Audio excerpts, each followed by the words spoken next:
I always like to start off by quoting George Burns. I'm happy to be here tonight. In fact, I'm happy to be anywhere tonight. I was in the U.S. Naval Reserve. My father was a great inspiration. He, during the Depression, jobs were not available, and he always wanted me to go to Annapolis and make a career out of the Navy, which isn't a bad idea.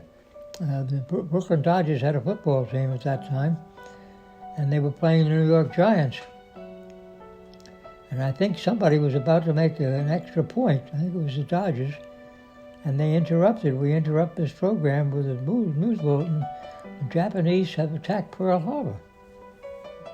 Well, to be very honest, a lot of people never knew where Pearl Harbor was. I knew because my father always was steering me in Navy ways. And I read a lot of magazines, particularly the National Geographic, which had a lot of stories about the Hawaiian Islands and the Navy and things like that. So I knew where Pearl Harbor was, but a lot of people, where's Pearl Harbor? What is it? I enlisted in 1943, 1 week before my 18th birthday. My swearing in was March 10, 1943. My release to enact duty was at the end of August. And incidentally, I received a promotion at that point, from ensign to lieutenant junior grade. And it was the end of August, because I remember I had to hustle to get back up to Brown and start my last year. And then I stayed in until 1954, so I was in for 11 years roughly. Then I went on active duty on July 1, 1943, into a Navy three-officer training program, which was, the acronym was V-12. And I reported on July the 5th to Columbia University Midshipman School in New York City. Graduated from Midshipman School on October 26, 1944. Had 10 days leave. Took the train out to San Francisco and then reported aboard a small carrier for further transportation to a code name, which was Trim, which turned out to be in Aitapi, New Guinea. In the meantime, it was like a Pacific cruise. I stopped at Pearl Harbor, and then the next stop was Manus Island I think it's in the Admiralties, where I met my high school coach, who was an athletic officer on the Macon Islands, another small carrier.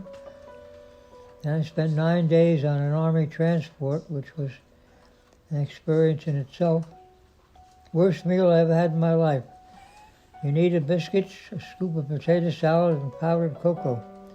Picked up my ship at 8 o'clock in the morning, and at 1 o'clock in the afternoon we sailed on the operation to invade Luzon Island, which is the return to Manila. We were reported as having lost all kinds of ships by Sofio Rose. We used to listen to her every night.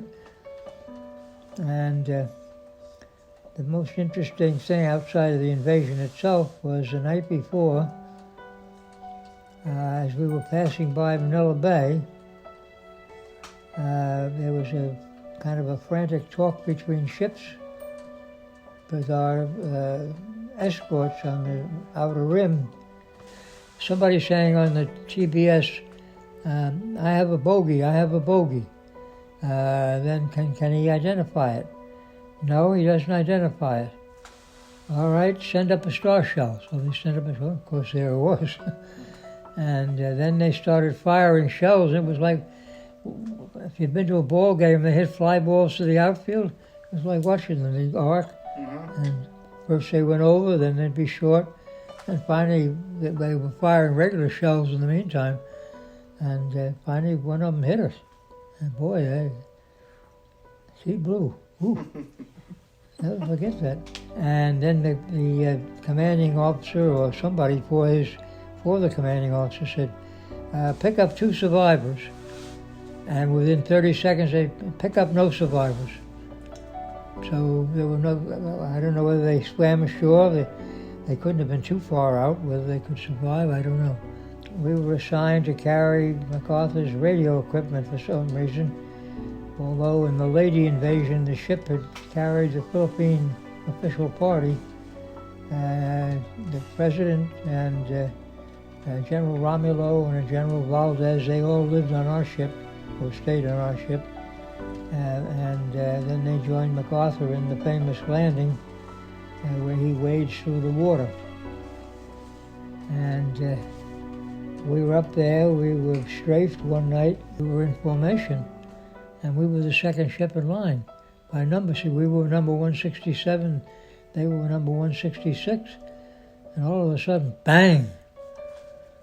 This kamikaze slammed right into the superstructure, and several people were burned severely. I think a couple were killed, and it went through the air ducts into the bunks. So anybody that was laying down got a good burn if he didn't get killed. So all we could do was, you couldn't stop. We threw life preservers and hopefully they saved him. One of our officers and some men were in a LCVP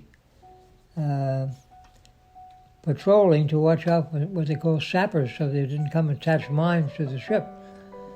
And they got strafed and they straddled their boat. And he came back, I tell you, he was shaken, he was gray, he was really scared. Howie Means, he was from Oregon, very nice man. We went in a second trip to Lingayen Gulf with supplies and fresh troops. I'll never forget that off our port bow was the West Virginia, battleship West Virginia, which I had visited in New York about 12 years earlier. My father had arranged a visit with one of the officers, and I always remember they told us when they baked pies at that time, the crew, they had to make 110 apple pies to satisfy the crew. Oh, wow. But anyway, the battleship West Virginia was right off our bow, firing away about every minute. And it was a great experience. I was the greenest person there because I'd never been to combat before. Then we got orders to proceed south of Iwo Jima. And we were sailing around in figure eights for at least a week. And finally we went into Iwo Jima because the fighting was supposed to be over in 10 days, and it lasted, I guess, at least a month and a half. And it was very costly, as everybody knows. It was the ugliest piece of real estate I've ever seen in my life.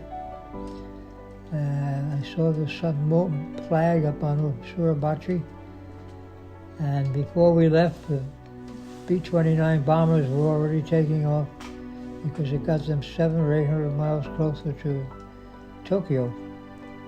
So then eventually we were there a good 10 days to 2 weeks, I believe. We went from each side of the island, and one night a LST came alongside of us and had nothing but stretcher cases on the deck, and that was a 300-foot ship.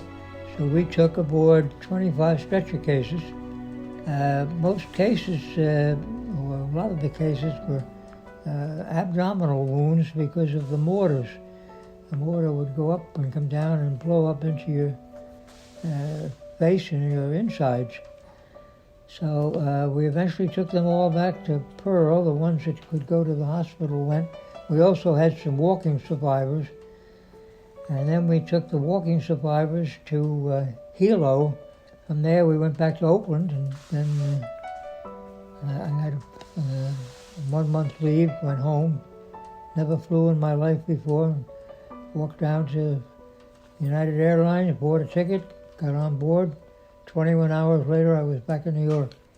After that, we went on trips, mainly to bring personnel back who had enough points, and bringing recruits out. And one trip we took, I couldn't tell you how many, but they were businessmen who had business in Manila, and they wanted to get back to their business, so they booked passage through, I guess, American President lines, and they had a section of the ship that they were living in. We went down one trip, we went down as far as Noumea, New Caledonia, which was an adventure. And I'll never forget, the natives all had red hair with bones in them. And then we finally got back up to Manila, and we made several trips back and forth. We were within 1,000 miles from the Indianapolis when it was sunk. Then we were ordered back to Pearl to pick up troops at the 39th to the 37th Division to land in Japan. We were the occupational forces. And the greatest thing you ever saw in your life, John Land's magic carpet. So anybody that had enough points to get out, they could send people over and we would take them back to the States. We must have had about 20 to 30 boats over there within 2 or 3 hours, bringing people from all the ships there at Wakayama. Fellows had points, and we managed to get them all aboard.